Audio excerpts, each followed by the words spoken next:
Looks like watching YouTube videos could be hurting your computer. Hey you, it's me, Curtis P. It's time for some coffee.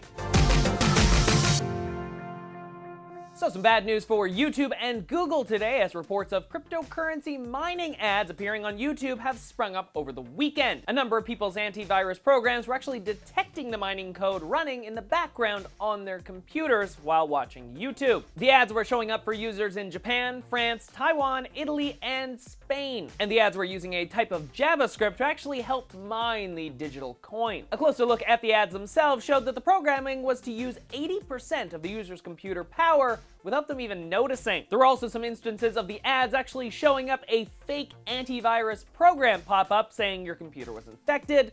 Then if you actually clicked on it, it would install the malware directly onto your computer, so that when you left YouTube, it would just continue mining. Now, when Google was asked about this entire thing, they released this statement: mining cryptocurrency through ads is a relatively new form of abuse that violates our policies and that we've been monitoring actively. We enforce our policies through a multi-layered detection system across the platforms, which we update as new threats emerge. In this case, the ads were blocked in less than 2 hours, and the malicious actors were quickly removed from our platforms. Now, Google says they removed the ads from the platform within about 2 hours, which is all right, though some users are reporting that they saw them on YouTube for over a week. Now, currently it looks like Google and YouTube have found a way to actually stop this, which is a good thing, because the last thing you want is when you're watching a YouTube video, your computer's CPU is just off the charts because you're mining some cryptocurrency for some guy, you know, somewhere else in the world. But it also brings to light some possible issues with the future of internet use here, because the last thing you want is to be watching some video online while some other malicious computers are actually using your computer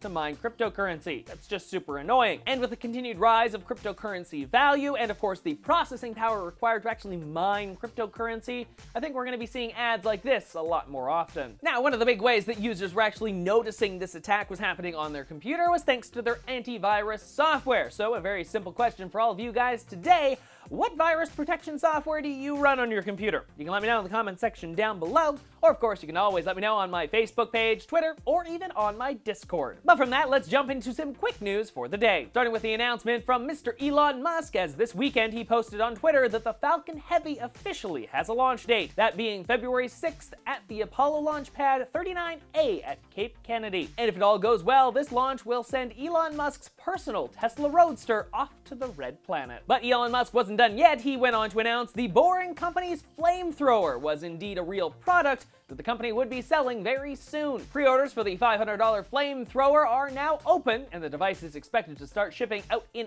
April, though no official shipping date has been announced. Apple posted 2 fun new Emoji ads on their YouTube channel this weekend, showcasing the fun that you can have with the new facial tracking emoji. Now, the short music videos are very impressive, keeping in mind that they do appear to have been edited and not necessarily captured using the iPhone X's camera, but hey, they look awesome, and they're sure to attract a number of people to the new phone. Personally, I'm just waiting for Apple to actually release some type of Emoji karaoke app in the near future.